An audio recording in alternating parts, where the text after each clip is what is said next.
Update. If there was one person in the state we could talk to right now, it would be the Senate Majority Floor Leader, Senator Cindy O'Loughlin. Welcome back to the show. Thank you. So much to talk about, but I know you have a Senate to run, so I'll jump into it. There's all. It is. I watched Crowd do this. It looks fun to be a senator when you can just raise hell. Well, Being the leader looks awful damn hard, and today, it's Senator Eigel's shown up early in session. He's got a lot of changes to the Senate rules, right? It seems like every other day there's a whole litany of changes, and it's got into some interesting inquiries. You've stood up and made a motion now twice to adjourn for the day. It did seem like the productive part of the day was over. yes. Yes, it did seem that way. The Senate has rules and established procedure. And like anything else, if you want to get it done and be sure that you have checked all the boxes, you kind of follow those procedures. And the continual trying to make an end run around that, results in chaos. And when I ran for floor leader, I told people what I would do, that I would be fair and I would be honest, and I would try to be sure that everybody got the time that they needed. And I've done that. And I cannot let the floor just descend into chaos, and I'm not going to. Well, so you make a motion to adjourn while they have an inquiry. They have the rule change. Today it was about IP reform. They just wanted to make a change. They could take it up and pass it. Mm-hmm. That's IP reform is interesting. There's probably everybody in the legislature thinks there should be IP reform, but when you have to actually decide what you want to go to, that's a whole different change. I mean, whatever you're going to end up with, I don't think you have a broad consensus in anywhere on what you should go to, right? I mean, I don't. Do you have 18 votes right now for one version of IP reform with no compromise? We might. I mean, one of the other issues that we have, we do have good conservative legislation. We have education reform that's kind of on a fast track. We have tort reform that we're planning to fast track. I bet you don't have 24 votes on tort reform. Probably not 24, but we don't need 24. And the truth of it is, whenever Senator Eigel disrupts the schedule of the floor, which he has done more days than not so far this year, it just puts those things off, and it gets us further away from getting it done. It does get him noticed by the press, and I think that's what he wants. Well, he's running for governor. I mean, we could say all the nice things about anybody, but when you're running for a higher office, you do things to get attention. Just common sense. And if you say you don't, that just means you really, really are. I agree with that. I do think, though, that people in general look for someone who can get something done. And if you remember, Eric Greitens, who kind of came in and had some big promises that he had made and talked big about some things he wanted to change. And at the same time, had a lot of enemies in the legislature. And you see what ended up happening. I mean, you have to work with everyone there. You don't have to agree with them. You don't even have to like them. It's an interesting thing right now. It feels to me like voters on the Republican side, but really both sides, are just mad. I don't know that there's a particular set of policies they want. They're just angry. They are. Tapping into that anger. And I'm not, again, I don't know. I really don't know if we went up to Lucky's in the diner and we said, I think folks are just mad. I'm not sure they're like, well, I'm mad that we don't do this or that. I think they're just kind of mad. I think they feel that they're not being heard. And sometimes I think they mix up federal level policy with state policy, and they think that sometimes that we can change things that we really cannot change. And sometimes members of the Senate allude to changing things that they can't change. That they cannot change. So the Rule 72 that's been talked about, it talks about a privileged motion. And it looks like a lot of these rules are on precedent and up to the opinion of, your parliamentarians, the attorneys you have with the staff. But it says you can't, a motion to adjourn is always in order unless a senator is speaking. Well, when you get into the weeds of Senate, this is an inquiry, right? I mean, they're having an inquiry. So technically they're not speaking.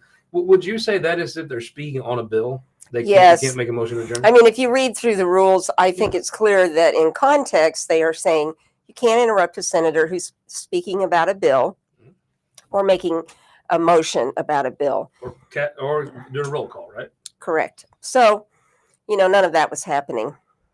So I've heard before, it was my observation that after 4 years of that Senate just became a place that I don't think anybody particularly liked being in. At the end of that congressional map drawing, it just seemed like nobody was enjoying this experience. You come in, there's relative peace and calm, and I've never believed that you should probably chart how well you do by how many bills you pass. I mean, I think that's more of a liberal view that the government's going to do more for you. But I do think there was a more professional atmosphere. It looked like people enjoyed being there, and you should. You work very hard to become a senator. You should enjoy it. Then at the end, it kind of bogged down. But at the end of the day, some of the things Senator Eigel and Senator Bratton and others want, I don't think you have the votes for. And you can't produce 18 votes for someone, right? You could maybe help get them to a vote, but some of these things don't add up. So I'm always speaking with them or periodically about, look, it's all about relationship. If you want to pass something here, you need to be able to speak to the other senators about why you think you're right. You also need to be able to hear from them, and they may have a dissenting opinion. But the one thing that you cannot do is come in and say, you're going to do it my way, or we're just going to bring the whole place to a halt. It's kind of funny that the Freedom Caucus holds the floor hostage often. I mean, quite often. And even people who don't agree can understand something that's important to you for your area and will go along with you a lot of the time with maybe a few minor changes. But you can't come in and say, this is my bill. I want 100%. If you don't do it, there's going to be hell to pay. And it shouldn't be that way. No, it should not be that way. And here we have a whole lineup of things that they often champion that they are holding up. I hear people talk about the platform a lot. I honestly would have to Google the Republican platform to even find it. I'm not an expert on it, but I have ascertained that things like gambling are not in the platform, right? Right. Things like making the Senate a planning and zoning board aren't. The property rights isn't the platform. Right. I don't think there's anyone that just ascribes directly to the Republican Party platform, is there? No, I mean, I don't think that's real. I think people in general feel, well, I'm a good person and I kind of go along with basically what they're saying, but I may kind of deviate from that once in a while. And I mean, that's just how people are.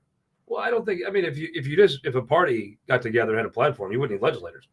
They would just enact, get just 2-person Politburo and enact the platform, right? And it's sometimes a little more complicated.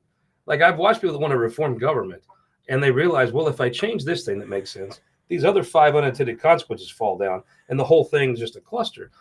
Sometimes government is a little more complicated than folks give it credit for. It really is. I mean, I have never felt that government does a very good job.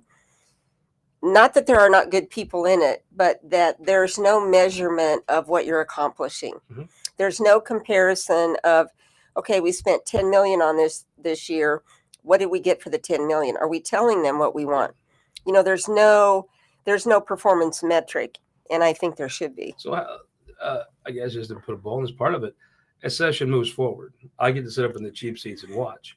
But it looks like you've got 34 senators that all have something they'd like to contribute to the state, change something, amend something, do something. I don't know what happens when you bring up a property tax bill and it just doesn't have the votes. Well, in a normal environment, the person sponsoring it would understand that there's just too many reservations about it to get it done. And they would try to alter it and get the best thing they could get. The reason we haven't passed it is most of the people in the rural area, the personal property tax pays for your police and your roads and your school and in my area, the nursing home. I don't understand why the suburban people don't run for the library board or the drainage district board or the ambulance board and say, hey guys, we got to cut this. Let's just cut the levy. But that seems like a lot of hard work. It may be easier to go to Jeff City and say, we're going to do this and pass the buck down. Right? I mean, I've told the people in my area, if you want me to vote for that, then we have to have a plan before I do that. because I'm not going to vote for that and then come back here and say, hey, guess what? You're not going to have any money next year. I sat at a dinner one night with a very big supporter of Senator Iowa from St. Charles County. Good guy, businessman, just real likable guy. He told me how much he loved the property tax cut. I was like, I do too. I kind of ticks me off. I mean, the property taxes are not cheap, right? And sometimes hard to pay. That's your profit margin for the month or whatever. But it does come down to, I said, Senator Iowa has a concept, not a plan. Exactly. It is the concept of let's cut property taxes, and that's fine. And that's a noble thing to cut taxes. I'm for it. But there's not a plan on, okay, we're going to cut back ambulance service these 5 days in the month. And, there's not a plan on what you would do as the consequence of that, right? Which is not responsible legislating. I mean, we can't just come in and say, I would really like it if this fact no longer existed. So we're going to operate on the basis that it's no longer a fact. You have to acknowledge what is going to happen to individuals on the street, people out here in the public, if we pass this with no plan. So let's talk about another bill. There was a hearing yesterday. Senator Bratton, there's a landfill. It's in Kansas City, right on the Cass County line. He has last year, toward the end of the session, didn't have the support to get his bill passed, but he wanted something in the budget to slow this down. Mm-hmm. The governor vetoed that. He's pretty frustrated. But it's interesting to me. I do think I was actually on a planning and zoning commission once. It sucked. I did not enjoy it. I salute to everybody on a P&Z. You're doing actual public service, no question. But to me, the local people opposing your planning and zoning request would matter to me if I was on there. If I had a bunch of folks say we don't want this or anything, well, okay. I prefer that you should be able to do what you want with your land. But if you live in Kansas City, okay, fine. They have a zoning thing for this. Essentially, they want the state of Missouri to come in and have the Missouri Senate be the Planning and Zoning Commission. Well, it's an odd function. I've not seen a lot of this. We get involved in things we shouldn't sometimes. I do understand the problem with the landfill because I went up to see where they were going to put it. And it is right in the middle of a developed area. And I thought if I was going to choose a spot for a landfill, it would not be here. And it's Kansas City wanting to haul their trash out, and leave it out here in this area where there's a golf course and a clubhouse and all these homes. It's not a very good spot, but you have a valid point in that, if every time something like this happens, we step in and change it, that's not really the best way to go about it either. But isn't there a tall building in downtown Kansas City where I assume the Kansas City Planning and Zoning Commission meets? Where all these, here's the thing. I've met some of these folks, good folks. Yeah. Your heart goes out to them, right? They're really upset. I've driven around that with Senator Sirpoy. It is, if there's anybody that could pass this bill, it would be Mike Sirpoy. But to me, it almost comes down to, I think a lot of senators would say, okay, your area, I don't care. But it's very hard to go out and professionally kill legislation and then say, no, take this serious, guys, when it's mine. Right. I think Senator Bratton's run into the issue, frankly, of I want to go on the floor and rip through your legislation and kill your legislation that, frankly, it maybe not as earth-shattering, life-important as it may come off. But now I want you to just let my thing go through consent. Correct. I think it's in relationships. It just doesn't work that way. Well, I mean, we talked about that last year. And at one point I said, look, if you want a chance of this getting through, you need to not get involved in every conversation on the floor and challenging everybody. Well, thus far, I don't think Senator Brett has taken your advice on that. No, I don't think he started right out on the first day, and and then there was today, and really, when you do that, your chance of getting anything done is about zero. Well, I noticed you did a quorum call. Yeah. Before you made your motion. That was, I thought, a very nice parliamentary touch to that. I do think, though, we worked hard to see Jason Bean be the senator. Pretty proud of him back home. Yes. He does not go on the floor and give his thoughts to the people of Missouri on every motion that's made. No. I wonder when that bill's on the floor how excited Senator Bean will be to answer a quorum call. Well, I mean, that's the point. I don't think Senator Bratton can pass the bill, period. Now, I don't think you can pass the bill and do the things like today, right? You can't do right. Well, and I mean that has been sort of his method up to this point. And that's what people are going to think of. So I know that Senator Searpoy has the bill, and he doesn't involve himself in everyone else's bills, and My assumption is you would give Mike Searpoy quite a lot of time to pass his legislation on the floor. Senator Olave would probably be very gracious to Senator Searpoy. Well, but will your colleagues see this as Senator Searpoy's bill, or will they see it as Senator Bratton's bill? That well, seems to be what it comes down to. That's the rub of it. If they see it as a Mike Searpoy bill, it probably has a very good shot. If they see it as Senator Bratton bill, which I think a lot of them do, taller hill to climb. Yes, very. I mean, it makes it very hard for me to try to bring the two little groups together when they want to ignore the obvious and do things that create a negative environment. Let's talk about another thing. You're losing one of your senators. I think a very fine one, Carla Esslinger. She's overrun Desi. Yes. You have pointed out that needed to change many, many times. Yes. What do you think of the person they sent over to change it? Carla? Mm-hmm. I think she's great. In fact, months ago, last session, I advocated for her to do it because she is concerned about result. And a lot of times, and particularly right now, the way Desi is run, A, it's hard to even figure out what the results are.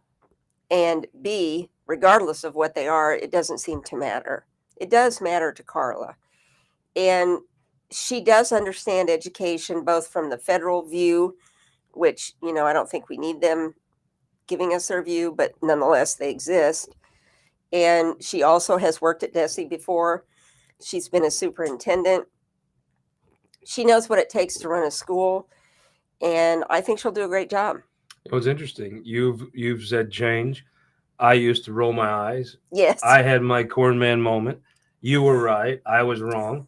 I was dumb. You were smart. Well, you were just right about the whole damn thing. I found right now, Kelton, what does Desi do? Do you even know? I'm not 100% sure. I have no idea. I know this. When you see them, they knock you down to tell you that corruption and problems in schools are not their fault. They do nothing. There is nothing to do. But if you see Lincoln later, please tell him we need more money to do nothing. Right. I honestly couldn't tell you what they even do. Now, I think Carl Esslinger, I've watched this. I get to stay in town. When you go back to the show, Brian, I get to stay here. The folks in Desi, you're seeing some of them poke around for a different job. I don't know what Desi does, but I'll bet you come veto session, Carl Esslinger will be able to tell you what Desi does. Yes. And it may be a little different mission than what they think they're doing now. So I sat in on a conversation between her and another senator talking about some legislation, and the other senator had some things that they thought would be good to do. In about 30 seconds, Carla explained why that would not be the right answer.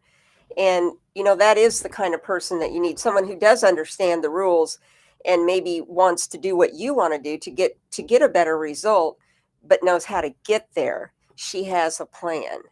You have to have a plan. If you don't have a plan, you won't get there. So you have a bill moving forward that would be education reform. I always wonder, what that old brother we're out there. We're going to give the people reform. What would be a reform that you could do that actually some parent who's just raising their kid, who may not even know that you're the Senate floor leader at all, just a person, what is a reform that person would see and make their life better? Well, I think the parent should be the ultimate decision maker. And if a school is not a good fit for their student, they should be able to move them to another school. Why not? As you know, I visited over 30 schools, and they all say, everything here is great. And I will tell you that every school I've been in does have good in it. But there are things that need to be changed. And the problem has been when you bring that up to them, the answer is always no. No matter what it is, it's always no. And, Senator Carter, actually. I don't know if you call her an education reformer or a public school advocate. I guess I don't know all the lingo enough to know. She's different. I know that. She said, well, let them opt out of Desi. And I was like, well, what would that hurt? Well, so I think she would like them to be able to have third-party accreditation, and Okay. I apologize. The accreditation right now is from DESE. That's who gives the accreditation. yes, So they would want some other national group or something to come through. yes, and actually they can do that right now if they want to. Because I sat and listened to that conversation. What the schools will Why tell. don't they just do that then? Well, because it'd be a lot more work. Okay. It's a lot more work.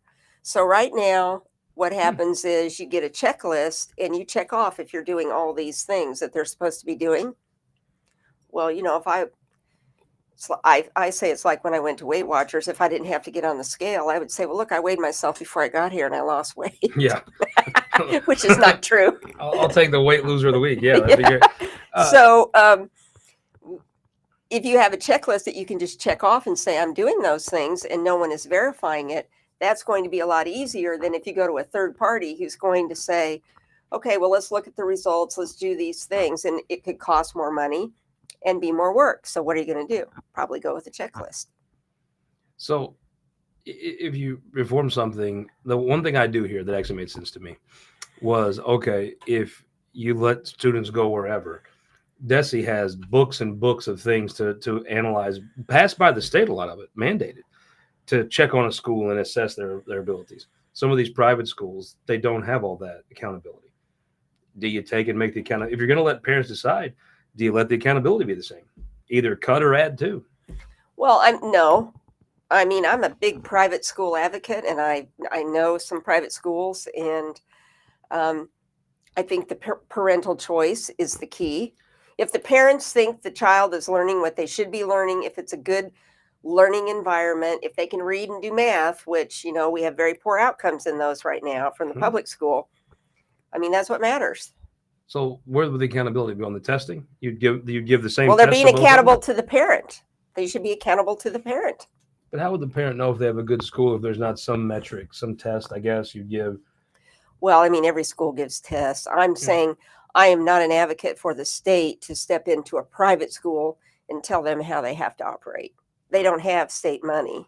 But if they did have state money, well, they wouldn't have the funding would follow the student. So, I mean, I guess in that aspect they would. My assumption is you and your husband pay more property taxes than me and Kelton do. So there would be state money that goes along with that student, though, right? It's only schools is so interesting because I firmly believe in Shelbani. You probably got a lot of good farm kids, right? A lot of parents that are active, and obviously, some folks.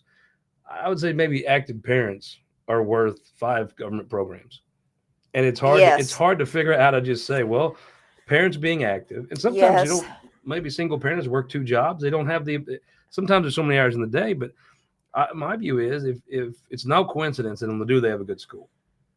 Folks that are doing pretty well, they probably have time to spend with their kids. They probably have time to get them resources. Sometimes it is it's the common sense things in life that seem to make a difference too. Absolutely, which I don't think, it would be my perception that a lot of common sense things have been shoved over and are not being taught anymore. Well, I do think there's no question. There is a segment of superintendents that just don't give a damn for those parents getting in the way of them educating those kids and raising them. Those parents are just annoyances to them. They just think you're just lucky I'm taking time out of my life to make $200,000 and educate your kids, so stay out of it. And no one at DESE gives a damn except to cover up for them. There are over 500 public schools, and I do know that the superintendents I've talked to pretty much have the opinion that you should just let them do what they think is right. And say thank you. Well, right. And the folks at DESE will cover up for them, the worst of them, at all costs, say nothing. I'm not sure right now if DESE even knows, what they're doing in the individual school. It reminds me of the monkeys with the see no evil, hear no evil. And they'll just say, well, we can't do anything about that. Well, then what do you do? Where does the buck stop? Because it doesn't stop across the road over there. I don't know where it stops. I think that you should have all different kinds of options for your student, and you should decide if it's a good learning environment for them or not. You're going to be the one responsible for them if they can't do anything. Ultimately, tell me something else that you hope to leave in May and have done. Well, I hope when we're done in May that we have accomplished the conservative things that we say we want to accomplish and that we are encouraged to accomplish. And that's going to include initiative petition reform. It's going to include tort reform. It's going to include Can you education really pass reform. tort reform through the Missouri Senate with, let's say, maybe not quite a fourth, but a fifth of your caucus openly against any tort reform?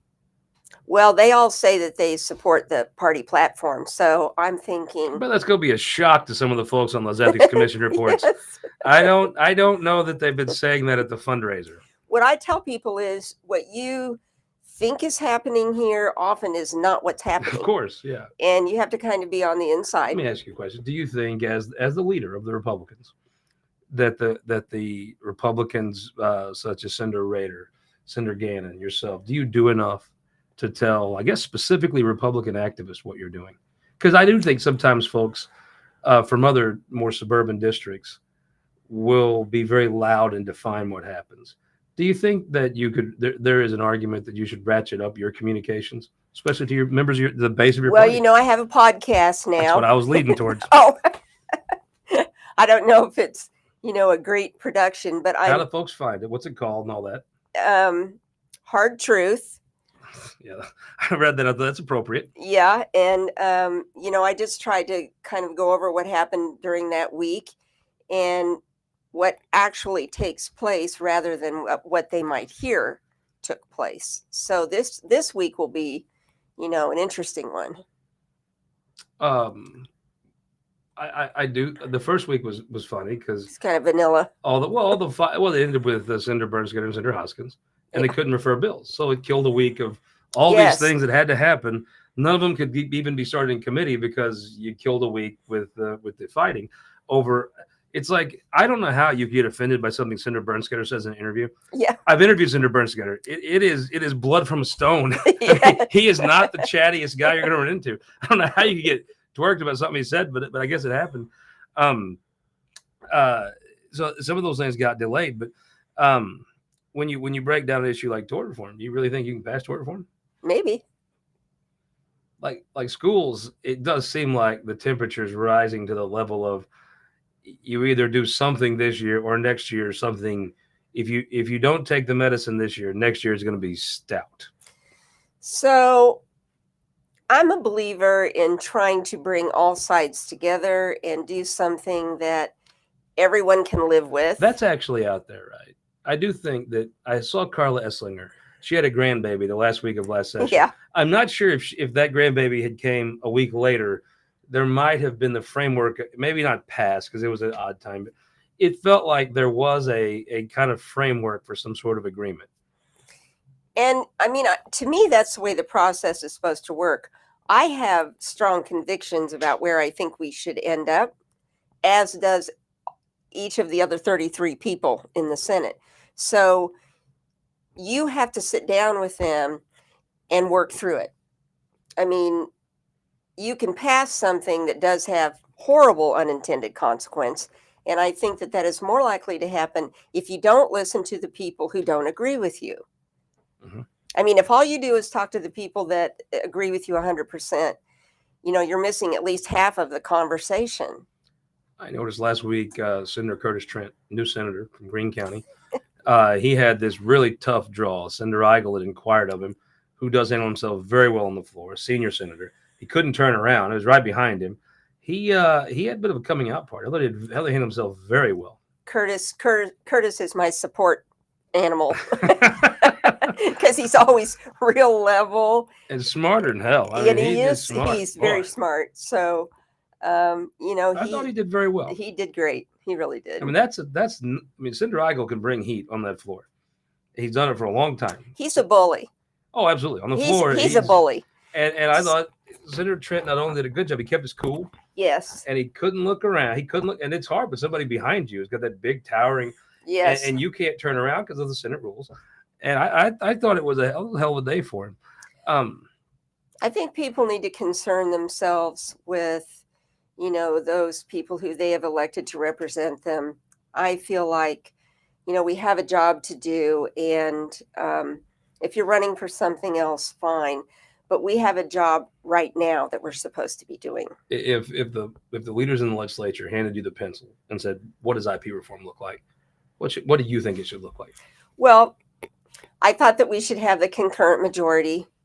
That's what we passed last year. And defined as so you had to have a certain number of people in the congressional districts who approved it. And what we're trying to do is be sure that the rural area is represented, because typically what happens is the urban area way outweighs you. So we want to be sure. And ain't nobody in Poplar Bluff or Shelbina ever even get asked to sign the petitions. Yeah, right. They have to get 6 of 8. The two they never pick is Southeast Missouri and North Missouri. So also, do you think an old boy from Storm and Norman's home county would just tell the government where they live and sign something? They will at a Schnucks in Winsville, no question. Yeah. But I'm not sure they will at the Hickory Log in Dexter. I think that, what's happening is progressive interest gets around the legislature because we don't pass what they want. But we are elected by the people of the state, and we have the majority. So what they do is try to get it on the ballot, and then they bring in a lot of money, generally always from out of state. But some of these things, don't you think, if the public wanted Medicaid expansion, I thought it was a good deal, the legislature could have passed a better version of that than went on the ballot. They just didn't want to do it, right? Marijuana, I think it's pretty clear. People wanted to be able to buy pot. They did. They wanted to buy pot. Now, it's not my thing. I'm German. I appreciate the Steiner knowledge. Love this. God brought back me from Deutschland. A buddy of mine named Todd. Thank you, sir. But there are folks that prefer their vices differently than I do. I do think the legislature might have come up with a better plan if they would have just done it. And I think the public clearly wanted it. They voted for it, and now they use it at a pretty high level. Well, I mean, that's a good example of why we need to reform initiative petition measures, because that passed in a very small number of counties, but with a lot of population. But do you think you could have sat down in a room? I'm sure it would have been your bill, but in the day, if a major thing happens, you're going to have to come in the room and be part of the compromising. The legislature could have come up with a system that would have worked. That just wasn't the particular will to implement the people's will. So the medicinal marijuana, I did hear from enough people that I thought, okay, maybe there is a place for that. But the weakness of it is, almost any condition you have qualifies you. So, if you have anxiety, or, who doesn't have headaches? Carlton probably, but yeah. Right. So I wasn't in favor of it then. I'm not in favor of it now. But there is something to be said to me for the public wanting. I think that passed by such a large majority that because it was urban voters. It's basically Kansas City, St. Louis, Columbia. I guarantee my mama in Butler County did not vote for pot. Right. There's no way. But I wonder if something like marijuana would have passed even under the current concurrent majority. Some things are. I don't know. I heard. I would hope no. A friend of mine came up with an idea. He had studied these things. He said, well, right now the voters can pass a statutory reform, and then the legislature comes in and reverses it. But he said it should be harder to put something in the Constitution. He's a Democrat, old school Democrats. He goes, I do think it should be harder to change the actual Constitution. But he goes, if it's going to be harder to change the Constitution by the voters, shouldn't the statute be harder to change the voters enact than just a simple majority? And I thought, you know what? That seems common sense. I mean, I know the Missouri realtors are very much against any kind of reform. And I've asked a few people, and I still don't know why. Do you think I think the realtors are the primary obstacle, if I had to guess. I mean, hard to get around Sam Licklider in the Missouri Capitol. But I do think that they have had success in putting some things in the Constitution that they're very much in favor of. And it feels to me like they like that avenue being open to them because it's worked for them. I don't know that it's much more intellectual. I think it's more pragmatic. I'm not convinced that what we would pass would hinder them. I mean, I'm going to talk to them. Yeah. Well, I do think at some point to pass something, you're going to have to deal with their reservations, right? Sure. So, I mean, it's going to be possible just to steamroll them. Sure. It's not real. Yeah, it's interesting. I think when you come down to what you want to do, that is, and I think it's going to be, as I understand it, this week it's even more serious. I think the abortion folks finally kind of got all their ducks in a row later this week to start moving with their IP. Do you think that'll pour some cold water on folks and make them take it more seriously? I think they take it pretty seriously now. So, I mean, both sides of that argument. Who's the main problems with passing something through the Senate? Democrats will not want more rural weight given because they're largely concentrated in, more populated areas. So the way historically this thing has worked, though, is if you pick one issue that you really want to do and you're willing to compromise and work with people, you wait till the end and you shoot a few hostages and you pass that. To me, I think you could get in a room with Senator Rizzo and come up with a deal, probably including several things, to pass IP reform. Am I wrong? But that's not a January deal. That's probably an April deal. Right. I don't think that could be done right now. But I mean, the point of that is that I am able to understand the concerns that he would have and that he feels his voters would have. And I'm very willing to listen to him. We have a great relationship, which brings us back to the very first part of this interview. When you have a bad relationship with the other people in the Senate, you're not going to get anything done. And I honestly believe that Senator Eigel, who wants to be governor, should be letting people know how he plans to accomplish the things that he says are important. Because right now, it'd be very hard for him. I agree with you. I think a lot of voters just don't care. A lot of voters don't, but a lot of voters do. And This will be interesting. This will be an interesting test for the ones that want to see more than just a Facebook post. Well, I mean, I was in the conservative caucus at the beginning, thinking that we were going to try to work with people and get good conservative legislation through. But often the attitude was, let's just burn it down. Those very words. I saw an interesting thing posted by Senator Koenig. Now, I have a very high regard for Senator Koenig. I think if you have a tough bill to pass, man, that guy somehow pulls rabbits out of his hat. Because everyone likes him. And respects him. I think his word's good. I do. Yes. I do. But I saw he's part of the new conservative caucus, the one Right. they have House members in now. Which to me, if you're a House member, join a caucus. Don't. Who cares? I mean, no one even Right. pays attention. But a senator, I always thought that was strange. And I agree with you. The rules, this state empowers you greatly to be a senator, kind of on your own. You don't really need the crutch. But he joined this caucus, which he's joined the other one and all that. Which obviously whatever Senator Koenig does works. He's very good. But he had the last line was elect leadership that gives a damn, or a bunch of the asterisk stuff that you do when you're trying to say a curse word, but you're putting the asterisk and the at and all that. I guess it was saying leadership that gives a damn. Of all the things about Caleb Rowden, but you're sitting here. I've never thought you didn't give a damn. No, I hope he wasn't talking about me. I mean, I do give a damn, and I try very hard to get things done. And if you're a part of the, as I say, the little Freedom Caucus, which I believe that mostly is just about public relations. It's a new name, a new day. So but even take John Patterson. I mean, John Patterson's a physician. Like he walks into a room, it saws off somebody's bones and they can walk better. Like legitimately, I don't think you could say the guy doesn't care. He's stopped his profession, highly lucrative profession, to come down here. I mean, it's one thing, some folks don't leave that much behind to come here as far as lucrative careers. Right. John Patterson left one of the more lucrative careers in this state. Yeah, he did. The son of a gun cares. You may disagree with him. Hell, that's fine. But the son of a gun cares.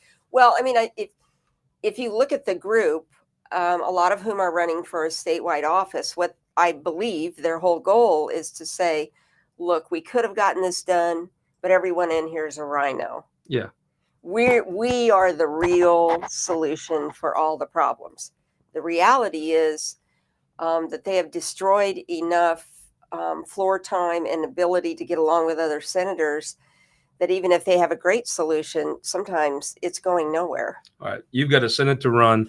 I want to get predictions, but first, United Fiber, You have appropriated quite a bit of money in rural broadband. I think it's the best legacy. It is the first innovation that has taken people that want to live a rural lifestyle Yes. and let them move back and live that instead of having to live on some godforsaken cul-de-sac somewhere. Right.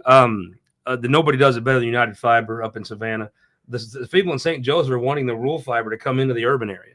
That's how good of a job they've done. And if you're coming to the Capitol and you have a big piece of legislation, you want to have a meeting off-site, what hotel would you have that meeting at? I mean, if you're going to have a meeting that matters, I think you would be at the Courtyard by Marriott, right? Yes. Yeah, obvious common sense. What do you get predictions from you? Will there be an education reform bill? Yes. This year? Will it? It's interesting to me. Will you make it good enough that some folks that might frequently take to Twitter or Facebook to complain will vote for it and be happy? I can't guarantee someone's Too much. happiness. We get a tort. Give me the odds on a tort reform bill. 70%, 60%. I'll start 30. Okay. Well, then I'm going to go in at 65. Nice. I like the optimism. Supplemental budget, and the budget gets done without a lot of drama. I like the part where there were some folks that said, "Hey, let's read the lines of the bills." I saw your appropriations chairman sitting in the chamber the whole time while they were discussing this. He wasn't called on. I don't think that was a coincidence, but I don't think he has a problem reading through the budget. The fact is, some of the people that complain about the budget have been on the appropriations committee and rarely went to the meetings. Well, I thought it was funny that the folks complained about the budget last year were complaining that the governor line item vetoed some of the stuff to make the budget smaller that they wanted. Right. But I think he might have picked some of those things a little specifically. But it's like saying you shouldn't have passed a gas tax, but then showing up at the ceremony for I-70. Is there a bigger thing you'll ever do in your public service No. than being there to do that? Did you ever think you'd see that in your career or No. lifetime? I never thought I would either. No. What a tremendous statement for this state that we took that once in a lifetime money and are doing a once in a lifetime thing with it. Yes, and boy, it's overdue. You can't hardly get west of Columbia. Right. I mean, it's bad going to your house, but boy, west of Columbia, you can say it's a 70-mile speed limit. You can't go 70 on that. Or thing. even, around Warrenton or Wentzville or any of those. My goodness. Oh, that S curve there at Wentzville, Yeah. where 64 comes in. I mean, that is, I'm sure it worked when it was designed, but you got that railroad bridge coming in. I mean, that's a rough sledding. All right, so IP reform. Odds, give me a percentage you actually pass an IP reform. Both chambers, you're both happy with. I say 90%. Really? Mm-hmm. And it'll be some form of a concurrent majority? Yes. Will you in session on the last day of this year, or will it be a little premature? Will we what? Will you in session on the last day of this year, or will it be a little premature? It might be the last day. You and Senator Eigel shaking hands on that last day? Well, or are you Darth Vader again? Yeah, well, I lean over. I mean, he and I, everything that happens between us, we just leave that behind. Tell folks about that, because I think that's true for the two of you. I think Senator Schatz had a little bit quick temper sometimes, but I think they did. It always felt like there's a little more personal animosity there with Senator Rowd and Senator Eigel, but it does feel like the two of you can be at what I think, if a person's walked into the Senate, if they're a teacher and they brought their class up and they heard the two of you sparking on the floor, explain to that person how you do leave it there, because it feels like that's an honest statement that you can leave it there. Well, because I have 4 sons, and so I think I understand men maybe better than other people might, and I understand that he wants to win, and I understand that he's willing to do whatever he has to do to try to win. Now, since he's about the age of my oldest son, a little bit younger than my oldest son, I've advised him about some of the things he does and that I think he's mistaken in doing it. Let me ask you this. If he ends up not being governor, do you think he'll regret some of his Senate career? He's not big on self-reflection. I do think if he doesn't win that primary, there'll be a part of him that does regret a little bit, looking back. Well, I mean, he understands what people are concerned about. What I don't approve of is, instead of saying, look, I think we have some answers. We need to move this direction. Here's my plan to do that. He spends a lot of time talking about how terrible everyone else is. If they get up and start making rule changes, will the Senate adjourn tomorrow? Probably. But I don't think we're going to top that. Thank you very much, Senator. Appreciate the time. We'll Thank get you back to work. I appreciate you guys. We'll see you Sunday.